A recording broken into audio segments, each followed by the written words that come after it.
Welcome to Daily Politics on Trust TV. I am Hamza Idris, your host. On today's show, we'll delve into some of the most pressing and topical issues in the world of politics, policy and governance, and their impacts on Nigerians.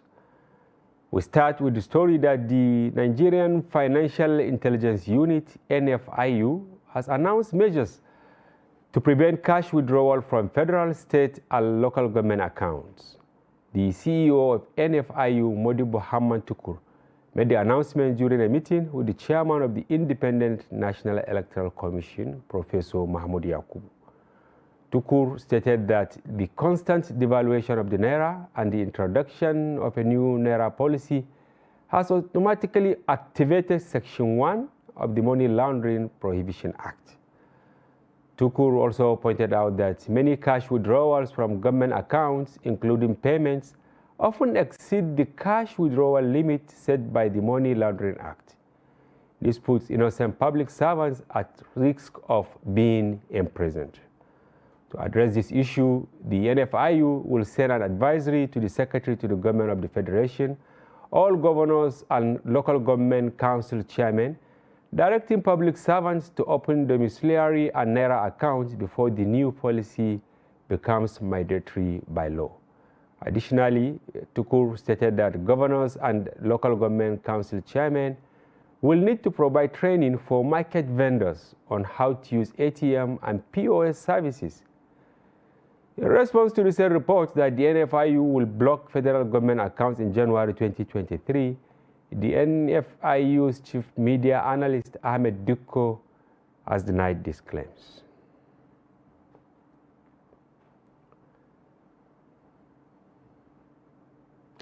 And in the world of politics, the Taraba State House of Assembly held an emergency sitting on Wednesday, during which it elected Kizito Bonzena as the new speaker. Bonzena, who represents Zing State constituency, was nominated and elected unanimously by the members of the House. The election followed the resignation of the former Speaker, Honorable Joseph Albasu Kunini, whose letter of resignation was read by the Deputy Speaker, Hamman Adama of the Dakar State constituency. Adama presided over the emergency sitting. The reasons for Kunini's resignation and the political alignment that led to it are not yet clear.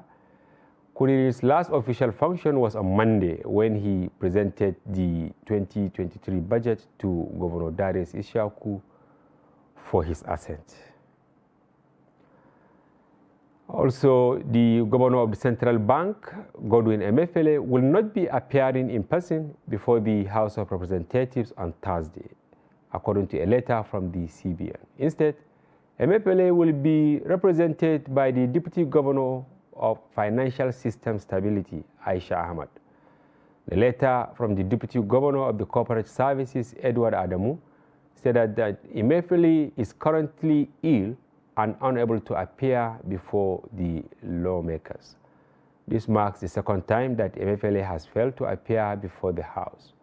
The lawmakers had previously summoned him to explain the CBN's latest policy, which includes limits on cash withdrawals at banks and other financial institutions. Despite protests and condemnation, the House rescheduled Emefiele's appearance for Thursday and insisted on the suspension of the cash withdrawal limits. After Speaker Bajabia Miller read Adamu's letter to the members during Wednesday's plenary session, the lawmakers agreed to accept Emefiele's representation.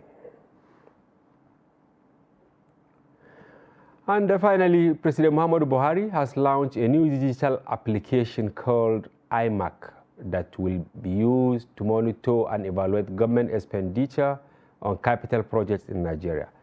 The application, which was launched at the council chambers of the State House, will provide regular updates on the status of projects throughout the country and will involve stakeholders, including contractors, citizens, and civil society organizations at every stage of the process. This includes information on the cost, structure, benefit, and maintenance framework of the projects. The President said the creation of iMac was driven by the government's desire to promote sustainable development and give citizens greater access to information about stakeholders, including contract terms and contractors. He also noted that the application will help to prevent the practice of abandoning projects, as all stakeholders will be able to interact on a single platform.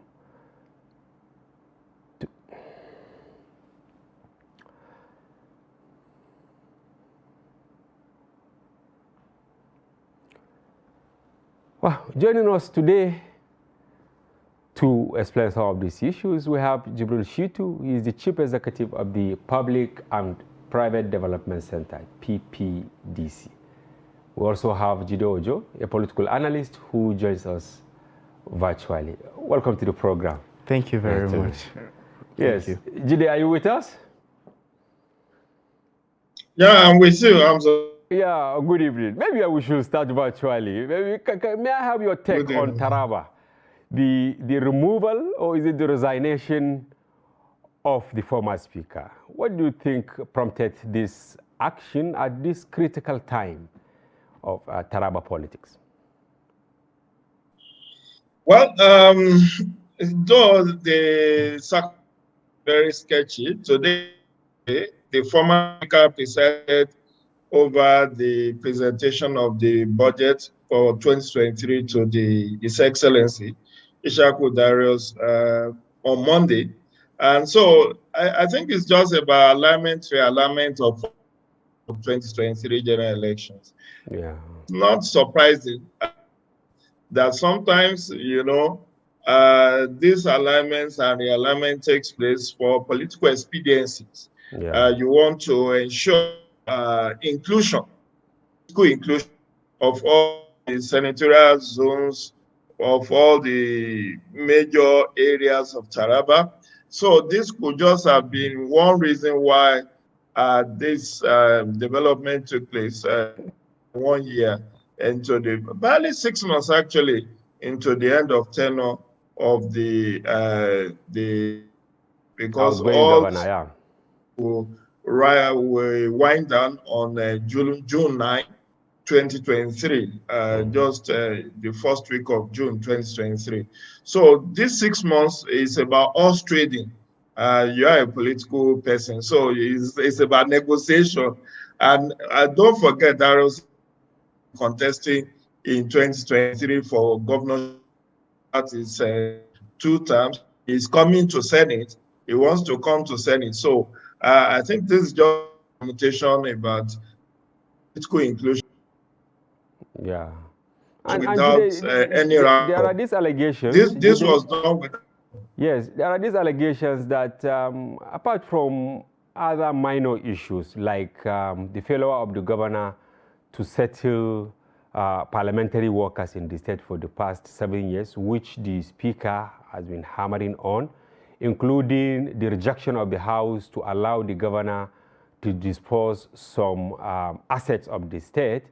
The speaker is also not on the same page with the governor, because he also had interest in maybe becoming governor and things like that. Do you think that maybe the governor is saying, let me give him maybe a final blow so that at the end of the day, he will not have the instrument to decide whether I should be able to go to Senate, or the person who will succeed me should have his way and all that? Well, primaries are over, and we know had already gotten the tickets for PDP senator. But nevertheless, this could be a kind of soft landing for the former speaker to ensure that he's moved or this. So if good reason prevails, and they feel that, well, since the government does not want to preside over the House, why don't you and allow another person? But I'm just so glad people where this transition was. Other places where you have shooting, where you have clampdown, Look at the one that happened in Ekiti State recently, where the assembly has to be shut down because of the interest in Ekiti State. In a breath, they said the former governor, Dr. Kayode Fayemi, is interested in a lady to be the speaker, but the lady is also from the district, governor or something. So by and large, this is part of political intrigues and us trading that we'll see many of ahead of 2023 general elections. Yeah, thank you very much, Jibril. You know, you're not a politician and you rarely speak on politics based on your answers. But you can't dismiss politics and economy, and you people that actually track some of these issues. Are there implications of, like in Taraba now, you have like how many speakers from 2000, yeah, when the governor took over, you have, I think, 3 or 4 different speakers with one governor. Does this affect service delivery to people? Maybe briefly, if you will say something. Well, I think stability in governance is something that we really should be aspiring for, although we are yet to get it right. But if we are trying to weigh the pros and cons, one may look at performance as a metric rather than presence. Okay. So I think you can't lean to one side or the other when it comes to this type of things.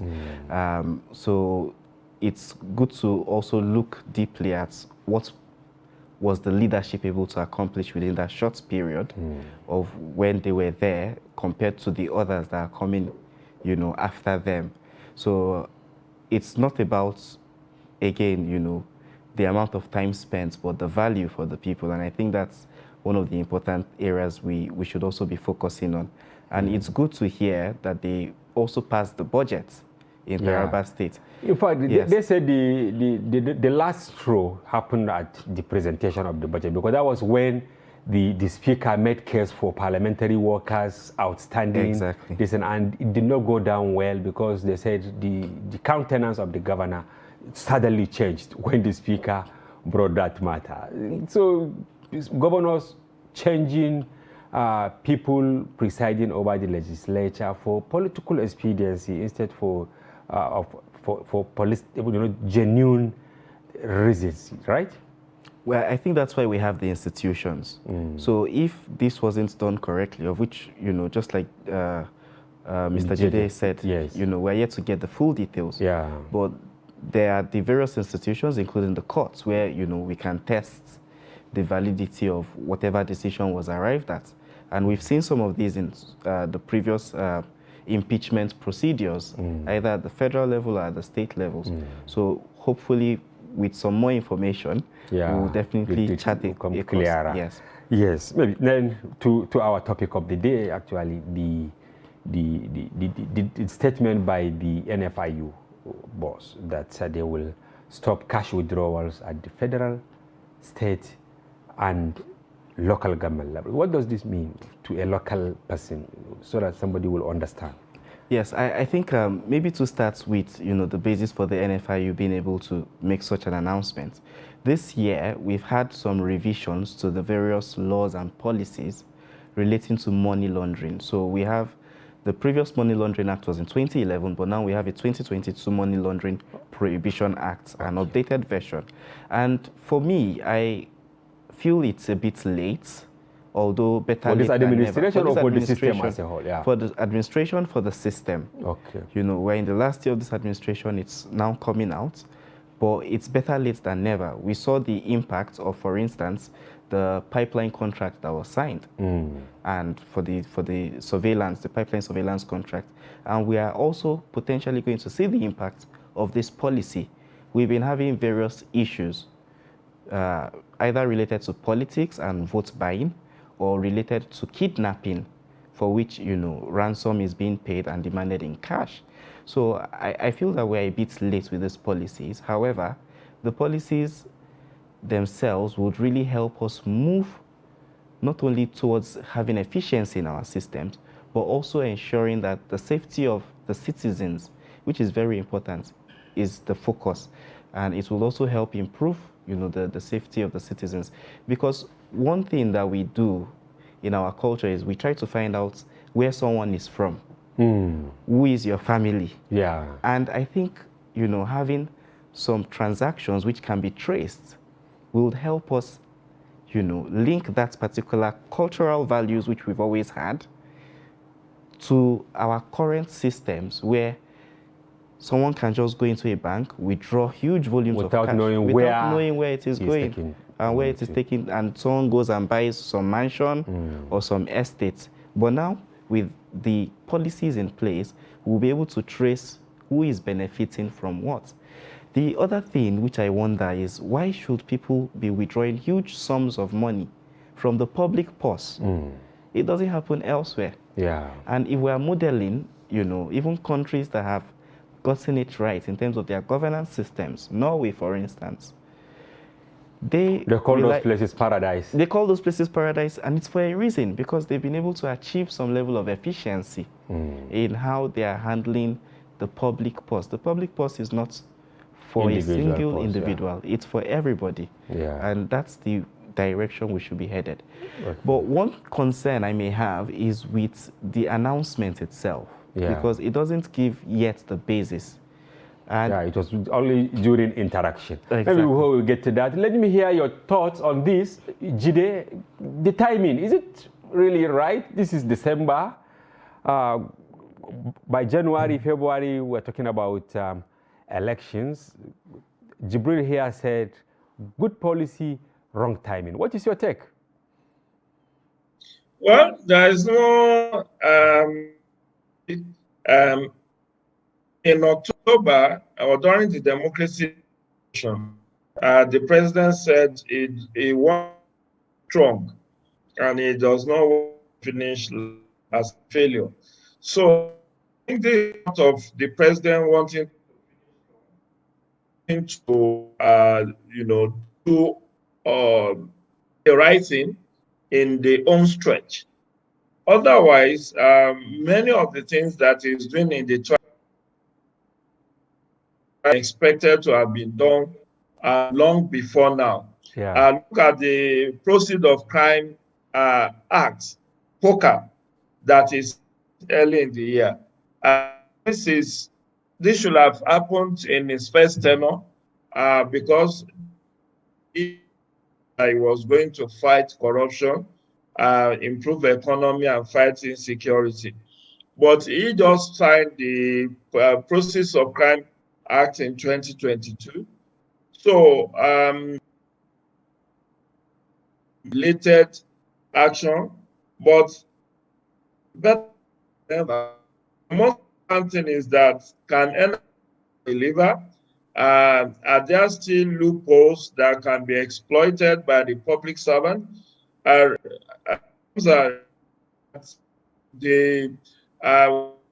monetization policy introduced by the Obasanjo administration. But in spite, do you see that many of these things that have been monetized and paid with the salary of public servants still claim they still claim money? For instance, the under monetization policy are not supposed to be having official, because this has been in their remuneration, but they still buy official car nonetheless. The cashless about 10 years ago by the central bank, but we have seen that this is still being circumvented. Hamza, would you have expected that with the introduction of 5 PPIS, that we will have a situation where the suspended of Nigeria will still be able to make the country to the tune of 109 billion with some of its cronies? Okay, good. Measure. Maybe I should. If you say you are introducing, can you hear me?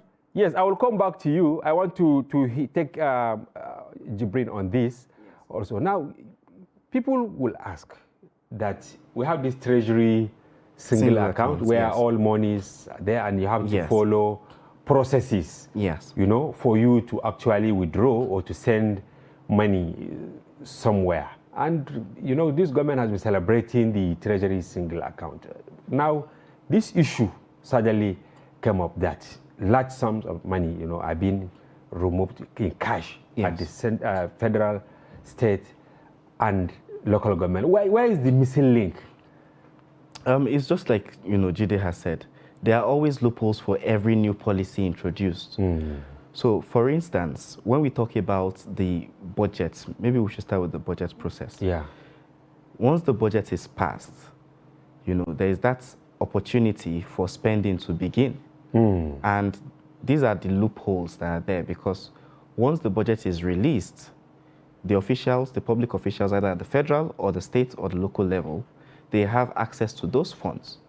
And they then raise, you know, either procurement committees, or sometimes they even waive the entire process. And at the end of it, there is no audit. Or if there is an audit, it will only come to the fore. It would only come to 2 months. I mean, 1 year or 2 years after. So because you see the Auditor General talking about it, audit report of 2020. Exactly. Maybe this year. Exactly. Yeah. So one of the gaps which we are yet to also cover in terms of the loophole is to have the audit, you know, the audit law to be revised. Okay. Because the last audit law that we had is in the 1950s. Sure. Yes. So these are some of the gaps that we need to close. Already, we've talked about the transparency. We're having the Treasury single account. We're having the beneficial owners register, which is also to be launched. I even saw, you know, when you're talking about the IMAC, which helps the citizens to watch the... Yeah, we're going to discuss it, going to discuss it's part of this, yeah. Yes. So essentially, what we need really is that we need to strengthen the institutions so that they are able to effectively carry out their respective mandates. The NFIU should be supported, and we need a strategy, because currently, even as at today, the CBN has revised the policy which they introduced December 6th, where they limited the withdrawals to 400,000 per person and 10 million per month per company. So they've revised that because they've come under pressure. But what we don't need is pressure. What we need is support.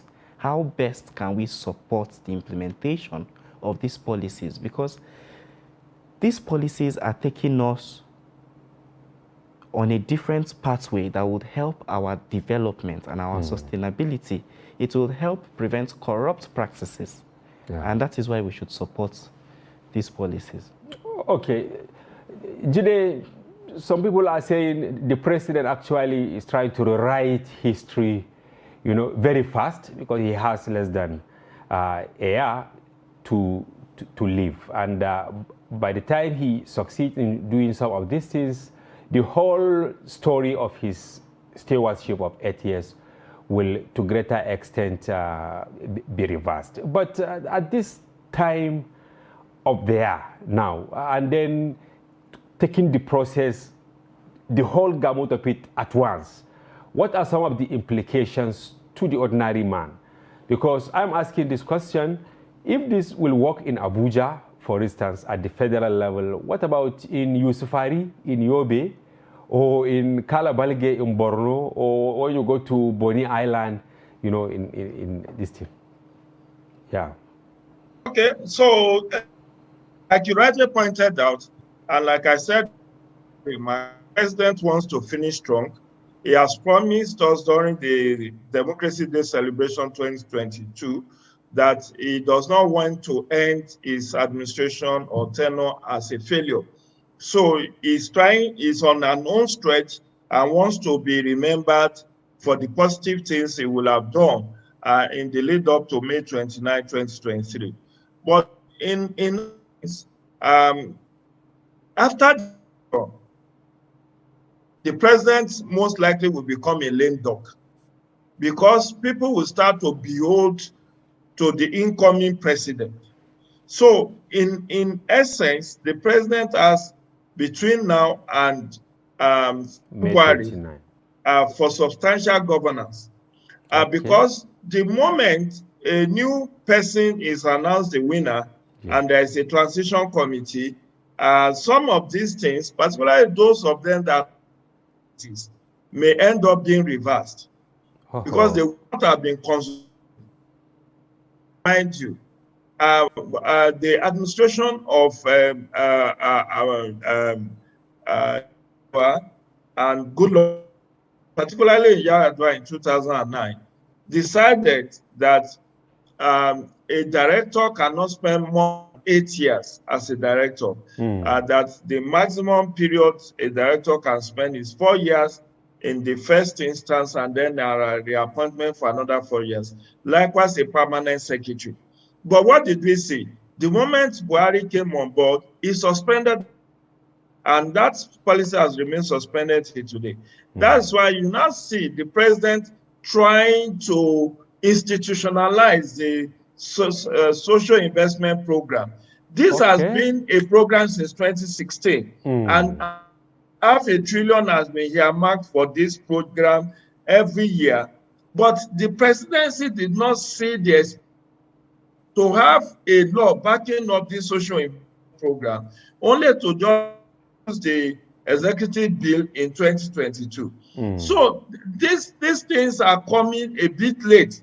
And I just wonder, by the end of February, when elections will have been done and dusted, whether these policies and programs will still be intact or will still be continued by incoming administration. This is why I agree with Jubril.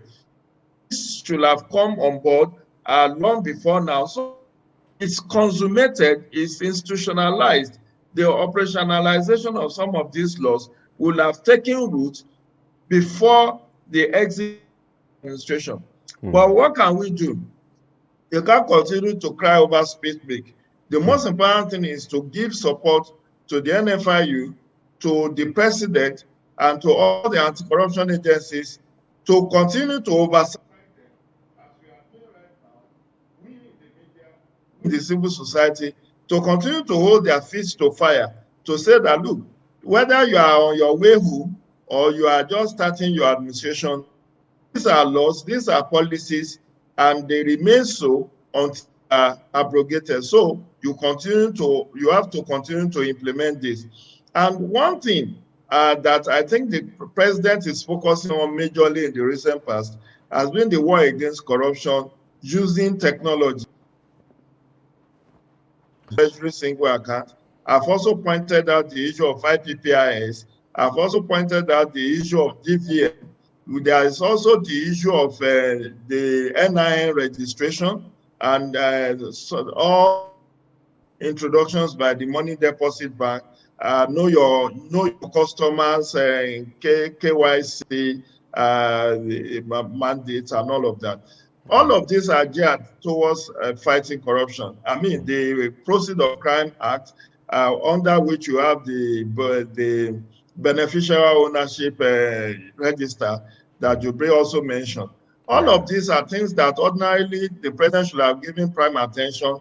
But nevertheless, it's a problem because if we are able to salvage the country by reducing considerably the issue of corruption, particularly mega corruption, things will improve. We will not have cause to jackpot as because when you look at the jackpot phenomenon, the reason why people are living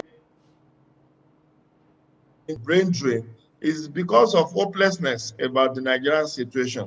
So if we can redeem the situation through these laws and policies and programs, all the best for it. Maybe it will stem the tide of people wanting to just get out of the country to a saner and better climate. Yes, thank you, Jide, for your well thought out ideas on this. Jubril, I'm tempted to ask you, but we will take a short break. And when we return, most likely the question will be whether we have the infrastructure to, implement some of these. Viewers, we will take a short break. As I said, don't go away. And when we return, the conversation continues. Thank you. Now, as part of efforts to support Africa's goal of strengthening... Now, looking at the activity chart, as you can see right here, a total volume of 130. Created a Boko Haram crisis that at that time was restricted to Yobe. How secure are they? You can see security men with blood. This is the road leading up to the... Already, if you look at England squad, you are looking at EPL, you are looking at their names. You are not looking at...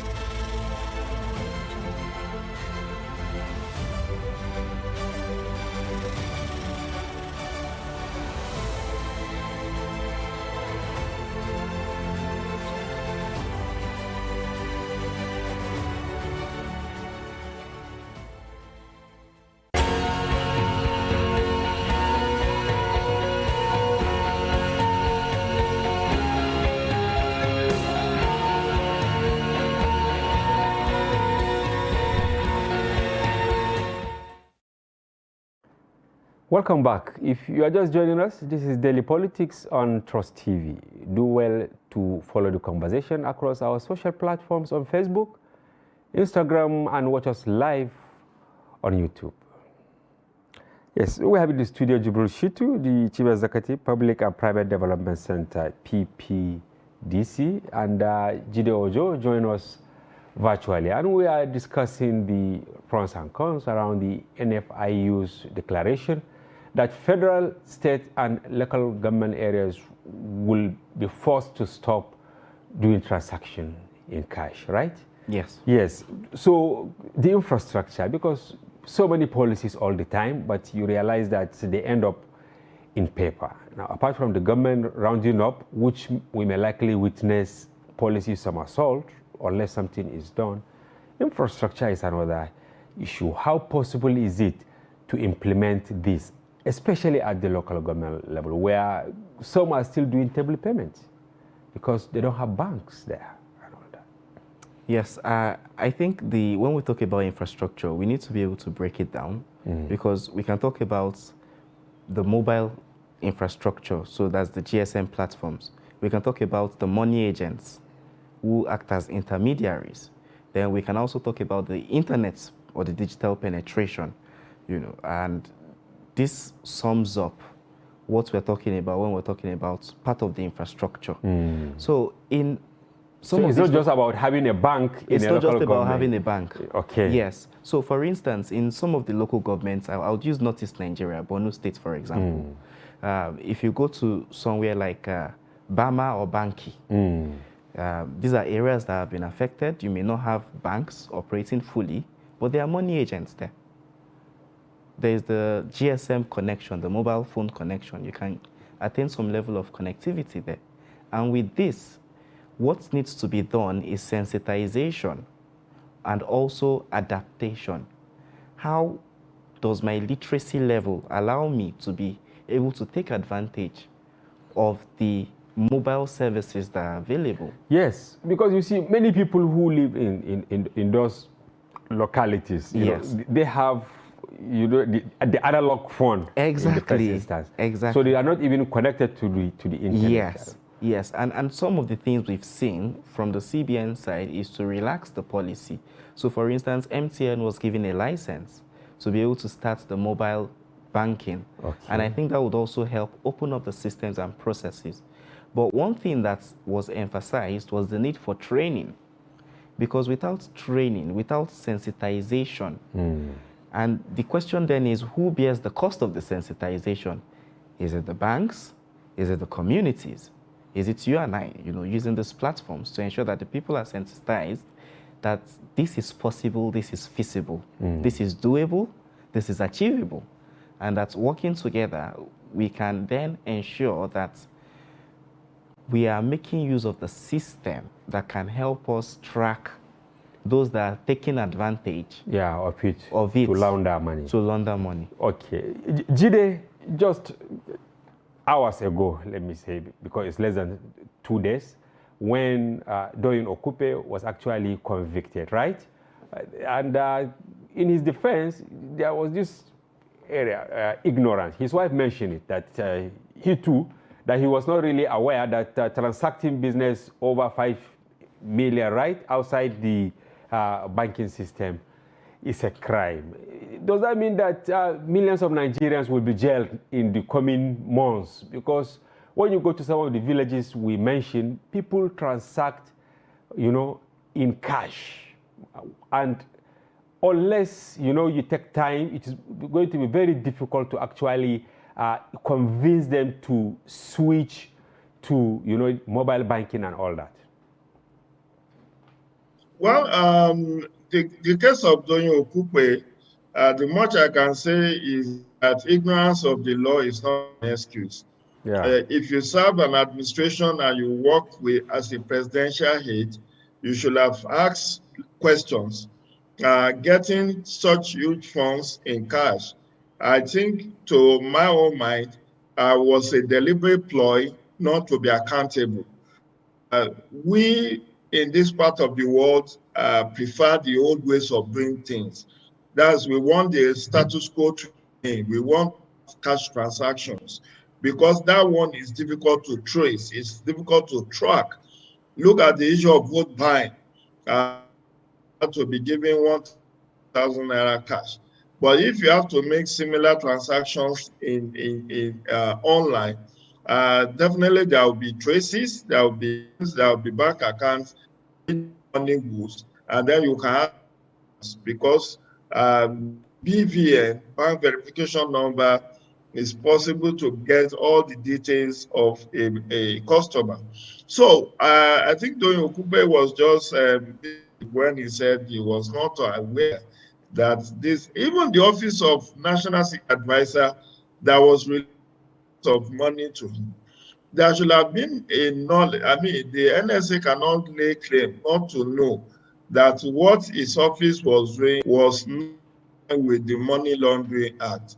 But that was an era of impunity. If you recall, Hamza, $2.1 drain, and not many people have been held to a slush fund, which was expended on the 2015 general elections. Yeah. Recall that Alex Bade, the former chief of defense staff, the only one that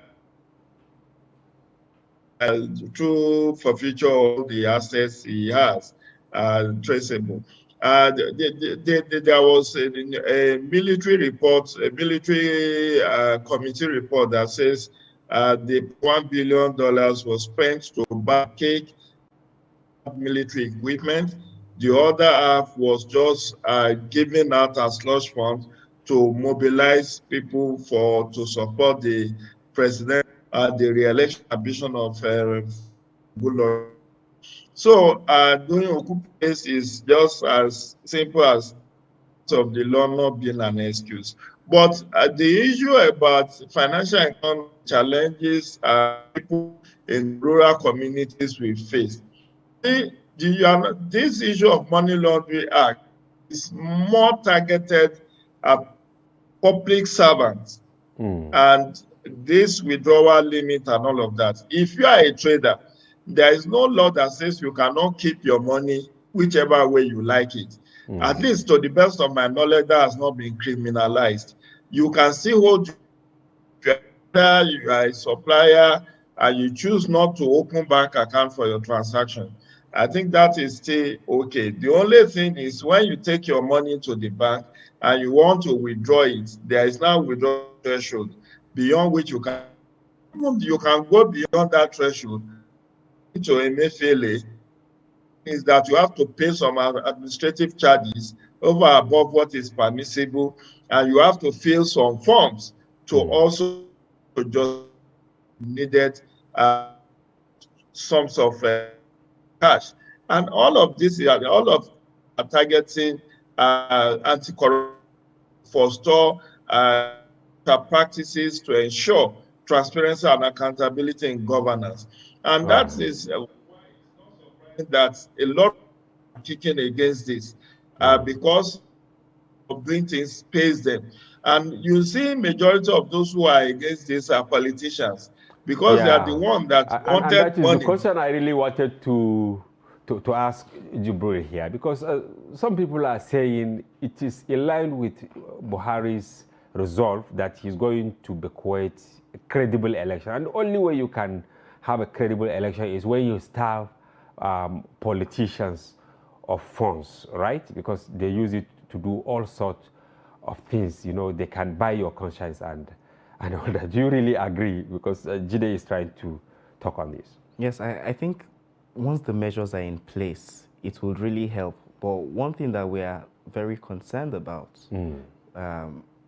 is the timing. But As you also said the earlier, implementation. And this is why you can see that reaction. And whether it is going to be a one-off thing. Exactly. Maybe he will succeed in doing this up to election, and then beyond that, if he leaves, we'll go back to square one. But the essence is, it's not just about the elections. It's about a whole range of issues, including corruption, including insecurity, but also good governance. When we talk about electing the right people, when we talk about electing the people's choice, I think that's where we are supposed to go as a country. So this would really help us. But again, if we're able to get it right, because just like Jide has said, there are loopholes. And we have to actually we have to cover those loopholes. Now, what is your take on the security of actually this seamless transition to, is it online live or something like that? Because we are working on a story here, you know, across our platforms, whereby, you know, you have almost everything in your account. Once you lose your phone, you know, some of these Yahoo boys, when they take it, they don't even care about the phone. They'll just take your SIM card. Yes. And with that, they just punch at some numbers. Before you know it, they have emptied your account. And then when you go to banks, they don't even listen to you. You go to your bank and say, this is what happened to you. They will ask you to maybe go and do affidavit. Then they will tell you to go to the other bank. If you go, they will tell you they are tracking it. We have many instances to this thing. So are we really just investing in having new policies without investing in the security of those policies?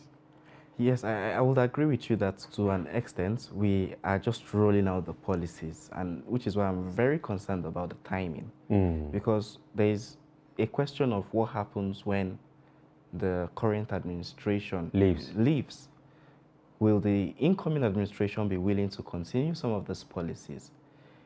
Will they want to water down some of those policies? Because obviously, if we're trying to really rid the system of corruption, then we're saying that these policies should be in place.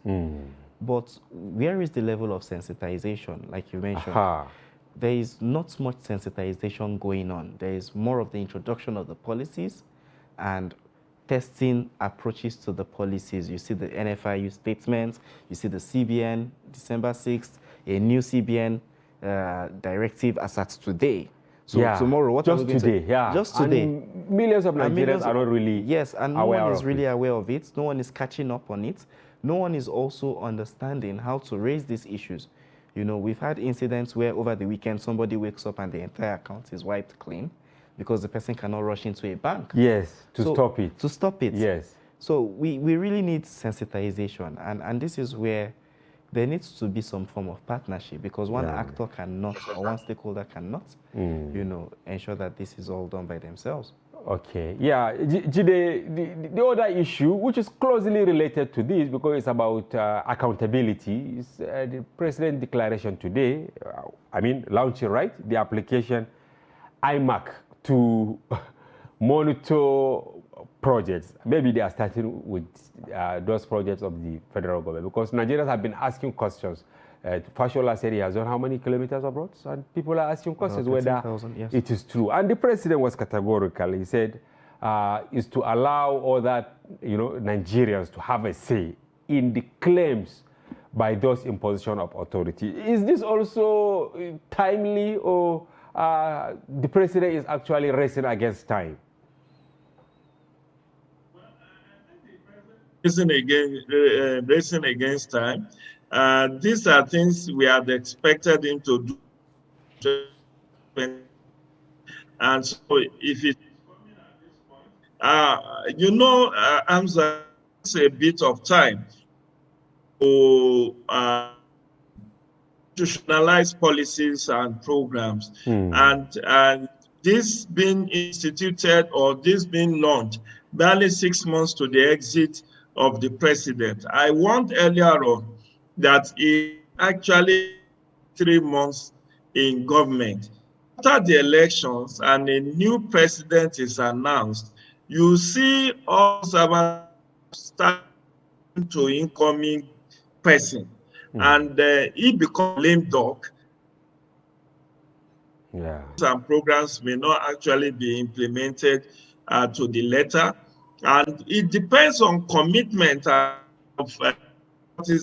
of whoever takes after him, because things are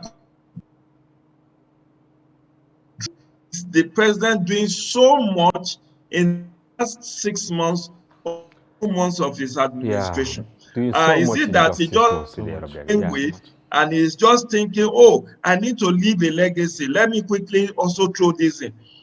But okay, IMAC thing, when is it going to effectively take off? There is still a lot of sensitization. Who can view those contracts? Who can view the board? What are the platforms that you need to be able to follow through? Do you need to do some sensitization or training for people to be able to know how to maneuver, how to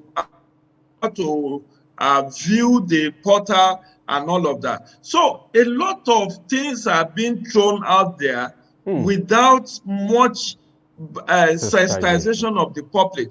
Did you believe that Emefiele introduced the new naira and the redesigning of the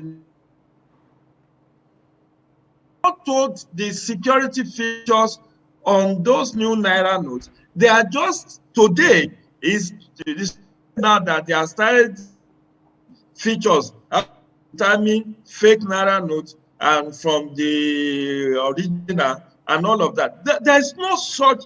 There was supposed to be robust that should have backed up this redesigned naira note.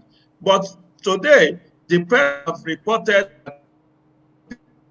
started faking the new naira, and that has forced the CBN to start enlightening the public about how to detect the fake from the original. But this should have been sensitization should have started long the before summation now. of this is that, you know, good policies, wrong timing. What lessons, in a minute, what lessons are there for incoming president, or let me expand it to say incoming leaders? You can see nobody is actually saying the changing of the naira, the restriction of withdrawals, the NFIU's stoppage of federal government, federal, state, and local government cash withdrawal. All these are fantastic. This is because they are obtainable in other class, but time. So what are the lessons? What should incoming leaders learn from this last-minute rush by this administration? Yes, I think the first is commitments to follow up on the promises. Now we have the various manifestos of the various candidates at the federal level, the presidential elections. We should look at some of these promises that have been made, and we've done that in the past. But we also need our leaders to understand that they should be able to, once they step into office, start work. Every minute counts. Every minute counts. Second is partnerships. The policies that are being rolled out, it depends on a whole lot of stakeholders to be able to follow through. So for instance, the IMAC, just like Jide has said, it needs people to understand how to operate. But what about, you know, those that use the mobile phone that you talked about, that does not have the facilities? How are they able to communicate to those that have the mobile phones so that they can then communicate? Because it's a two-way street. How do we communicate as citizens to the government about the contracts for what has been earmarked? We are earmarking it. So we need that partnership. We need that collaboration. And we don't need policies that are being rolled out 6 months before the end of tenure. So maybe some institutionalization, so that we are not having this rushed approach to having our policies. And policy but revival. hopefully we will get it right. Thank you very much, Jibril Shitu, Chief Executive Public and Private Development Center, for coming to the program. Jide, we want to thank you very much for also being part of this interesting edition of the program. And the viewers, that's a wrap on today's program. Thanks for watching, and do join us again for another edition. I'm Hamza Idris.